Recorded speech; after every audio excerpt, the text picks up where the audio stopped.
तो फ्रेंड्स, आज हम जो टॉपिक सीखने वाले हैं वो है clearing, settlement and risk management जो है वो कैसे करा जाता है करेंसी फ्यूचर के अंदर। देखो, क्लियरिंग और सेटलमेंट के अंदर क्या डिफरेंस होता है।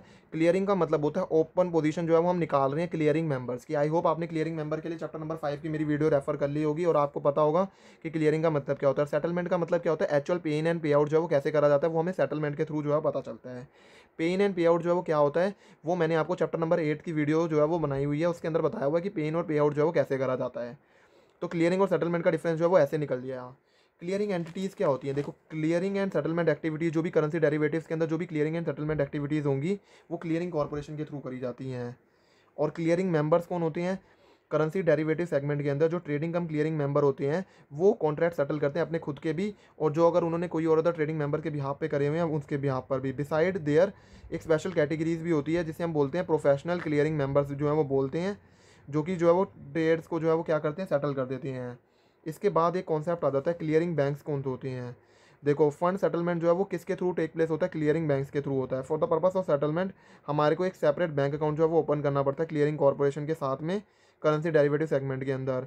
यहाँ पर तीन मेन एक्टिविटीज़ जो है वो करी जाती है, क्लियरिंग, सेटलमेंट और रिस्क मैनेजमेंट।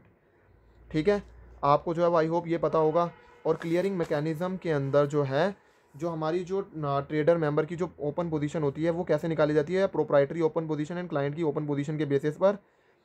और यहाँ पर जो है वो ट्रेडिंग मेंबर होता है उसको आइडेंटिफाई करने पड़ते हैं ऑर्डर, वेदर वो खुद के बिहाफ पर करे हुए हैं, वेदर खुद के लिए करे हुए हैं या फिर क्लाइंट के बिहाफ पर करे हुए हैं। प्रो और क्ली जो भी होता है, प्रो का मतलब है खुद के लिए करे हुए हैं और क्ली का मतलब क्या होता है, जो एक निमोनिक जो दिया हुआ है कि क्लाइंट के बिहाफ पे करे हुए हैं। प्रोप्राइटरी पोजीशन जो है कैलकुलेट करी जाती है नेट बेसिस पर, और जो है वो क्लाइंट की पोजीशन जो है वो अराइव्ड करी जाती है जब हम सम कर देते हैं ना नेट पोजीशन का, जो भी इंडिविजुअल क्लाइंट्स आ रही है उनका जो है वो अगर हम समेशन कर देंगे तो हमारा क्या निकल जाता है, क्लाइंट की पोजीशन जो है वो निकल कर आ जाती है। तो यहाँ पर हमने सीखा कि क्लियरिंग मैकेनिज्म क्या रहता है इस कॉन्ट्रैक्ट्स के अंदर। अब सेटलमेंट मैकेनिज्म जो है वो मार्क टू मार्केट सेटलमेंट जो है वो करा जाता है।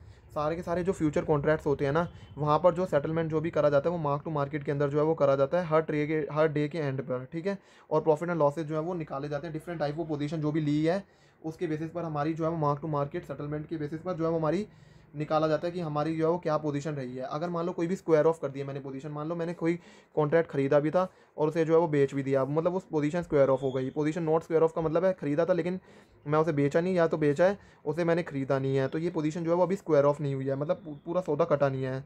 और ब्रॉड, अगर मान लो मैंने कोई फॉरवर्ड पोजीशन ब्रॉड करी है, तो ये तीन केसेस हो गए हैं। ठीक है, आई होप आपको ये समझ में आ गए होंगे। अगर मान लो स्क्वायर ऑफ पोजीशन है तो वहाँ पे buy price and sell price जो कॉन्ट्रैक्ट जो भी एग्जीक्यूटेड करे गए हैं ना, वैसे जो है वो निकाली जाती है मार्क टू मार्केट सेटलमेंट। लेकिन अगर मान लो कोई सौदा ऐसा है जो पोजीशन जहाँ पर स्क्वायर ऑफ नहीं हुई है, तो ट्रेड प्राइस एंड जो डे सेटलमेंट प्राइस होता है ना, उसके बेसिस पर जो है वो जो भी हमने एग्जीक्यूट करा है ड्यूरिंग द डे उसके बेसिस पर निकाली जाएगी। मान लो ट्रेड प्राइस है 100 रुपये और जो है डे सेटलमेंट प्राइस जो है वो मतलब वो जो है वो 200 रुपये का है, तो उसके बेसिस पर जो है वो हमारे को पता चल जाएगा कि हमारे को कितने का फ़ायदा हो रहा है। जैसे यहाँ पर 100 रुपये का फ़ायदा हो रहा है। लेकिन अगर मान लो मैं ब्रॉड फॉरवर्ड पोजीशन की बात करूँ तो ब्रॉड फॉरवर्ड पोजीशन के अंदर प्रीवियस डे का सेटलमेंट प्राइस ही जो है वो क्या बन जाता है, उसके बेसिस पर हमारा मार्क टू मार्केट सेटलमेंट जो है प्राइस जो है वो निकल जाता है। इसके अंदर वेरियस सिनेरियोज हैं, वो तो मैंने आपको जो है वो आगे सिखाए ही हुए हैं कि वो जो है वो कैसे करा जाता है। देखो, फाइनल सेटलमेंट जो है फ्यूचर्स का जो है वो करा जाता है on the basis of T+2 working days के बेसिस पर जो है वो करा जाता है। फाइनल जो भी प्राइस होगा, फाइनल सेटलमेंट जो भी फ्यूचर कॉन्ट्रैक्ट का होगा वो T+2 वर्किंग डेज के बेसिस पर जो है वो निकाला जाता है। इसके बाद हमने इनिशियल मार्जिन जो है वो पढ़ा था। देखो, इनिशियल मार्जिन होता है और एक एक्सपोजर मार्जिन होता है। एक्सपोजर की लिमिट जो है वो हर जो बिग से बिग कंपनीज होती है वो डीमैट अकाउंट ओपन करती है, वो जो है वो हमारे को कुछ एक्सपोजर देती है कि आप इतना जो है वो खेल सकते हो। जैसे ये जो है वो कुछ भी हो सकता है, 2x 10x, कितना भी एक्सपोजर मार्जिन जो है वो कुछ सर्टेन एक्सपोजर मार्जिन जो है वो देती है कि आप इतना जो है वो एक्स्ट्रा खेल सकते हो। ठीक है, और इनिशियल मार्जिन जो है वो क्या होता है, ये अगर मान लो मैं कोई फ्यूचर कॉन्ट्रैक्ट कर रहा हूँ तो मुझे जो है वो इनिशियल सिक्योरिटी डिपॉजिट जो है वो मेंबर को जो है वो देनी पड़ती है अगर उसे कोई एक्सपोजर कॉन्ट्रैक्ट जो है वो करना होता है। इनिशियल मार्जिन रिक्वायरमेंट जो है वर्स्ट केस लॉस के बेसिस पे जो है वो निकाली जाती है और डिफरेंट प्राइस चेंजेस के बेसिस पर निकाली जाती है। वेरियस सिनेरियोज जो होते हैं वो होते हैं मेरे पास 99% वार ऑन डे 1 डे और रीजन के बेसिस पर। और अगर हम मेरे को जो है वो ये अचीव करना है तो प्राइस जो है वो रेंज किसके बेसिस पर हो रही है, 3.5 स्टैंडर्ड एविएशन के बीच में। ठीक है, और इनिशियल मार्जिन जो कंप्यूट करा जा रहा है वो मिनिमम मार्जिन भी बोलते हैं।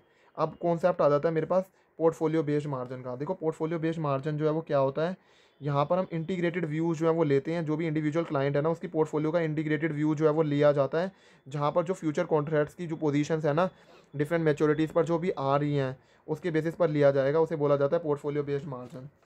रियल टाइम कंप्यूटेशन जो है वो क्या होता है, रियल टाइम कंप्यूटेशन जो है वो निकाला जाता है, उसके दो कंपोनेंट्स होते हैं। देखो, फर्स्ट के अंदर हम वैल्यूएशन करते हैं पोर्टफोलियो का अंडर द वेरियस सिनेरियोज, और सेकंड के अंदर हम जो है वो एक्चुअल पोर्टफोलियो पोजीशन जो है वो लेते हैं, एक्चुअल पोजीशन जो है वो हम लेते हैं। ठीक है, और क्लियरिंग स्प्रेड मार्जिन तो मैंने आपको ऑलरेडी बताया हुआ है। अब आ जाता है हमारे पास एक्सट्रीम लॉस मार्जिन क्या होता है। देखो, एक्सट्रीम लॉस मार्जिन जो है वो कंप्यूट करा जाता है as a percentage of mark to market value का जो है वो परसेंटेज कंप्यूट करा जाता है, उसे बोला जाता है extreme loss margin. Liquidity net worth जो है वो कैसे निकाली जाती है, अगर मान लो कोई भी लिक्विड एसेट है, एक्सट्रीम लॉस मार्जिन जो है वो डिडक्ट करा जाएगा, और यहाँ पर हमारे पास एक्सट्रीम लॉस मार्जिन रिक्वायरमेंट जो है वो कितनी होती है 50 लाख की। तो आपको ये वर्ड याद रखने पड़ेंगे, ये लिमिट याद रखनी पड़ेगी। ये एमसीक्यू में बार बार 5 से 6 बार जो है वो पूछा गया है कि हमारी एक्सट्रीम लॉस मार्जिन रिक्वायरमेंट जो है वो कितनी होती है, वो होती है हमारे पास 50 लाख। और मिनिमम लिक्विड नेटवर्थ जो होती है वो क्या होती है, वो कैपिटल कस्टोडियन होती है जब हमारी अनफोर्सिन मार्केट वोलेटिलिटी है। अब आ जाता है जो कॉन्सेप्ट जो बार बार पूछा जाता है एग्जाम में, वो होता है मार्क टू मार्केट सेटलमेंट का। देखो, मार्क टू मार्केट गेन और लॉसेज जो होते हैं वो सेटल हो जाने चाहिए, और उसका जो है सेटलमेंट का जो है वो क्या होता है T+1 डे के अंदर जो है वो सेटल हो जाते हैं। तो ये होता है हमारे पास मार्क टू मार्केट सेटलमेंट का। ठीक है, इसके बाद जो है वो हर क्लाइंट को जो है वो क्या जो है वो एक कोड दिया जाता है, और वो किस बेसिस पर दिया जाता है, यूनिक जो है वो with the help of income tax permanent account number pan number के बेसिस पर जो है वो हमारे को जो है वो हर क्लाइंट को जो है वो कोड दिया जाता है, उसे बोला जाता है यूनिक क्लाइंट कोड। और जो है वो क्लियरिंग कॉर्पोरेशन होती है, सेफ गार्डिंग क्लाइंट मनी का मतलब है कि वो जो है वो जो क्लियरिंग कॉर्पोरेशन होती है उसे मार्जिन जो भी डिपॉजिट करा है ना क्लियरिंग मेंबर्स ने, जो उसने खुद के अकाउंट के लिए या और जो है क्लाइंट अकाउंट के अंदर है, उन दोनों के लिए जो है वो क्या करना पड़ता है, सेपरेट जो है वो अकाउंट जो है वो बना के रखना पड़ता है। जो मार्जिन जो भी क्लाइंट अकाउंट के लिए जो है वो डिपॉजिट करा गया, क्या हम उसे जो है वो खुद के जो ट्रेड करे गए हैं उसके लिए यूज़ कर सकते हैं, नहीं। तो दोनों को जो है वो मिक्स नहीं कर सकते, ये बोला गया है। पीरियोडिक रिस्क इवैल्यूएशन रिपोर्ट जो है वो बनाई जाती है, और वो वंस इन एवरी 6 मंथ जो है वो प्रिपेयर करी जाती है। ये एमसीक्यू के अंदर क्वेश्चन पूछा जाता है कि ये कब बनाई जाती है, वंस और एवरी 6 मंथ जो है वो क्लियर पीरियोडिकल रिपोर्ट जो है वो बनाई जाती है।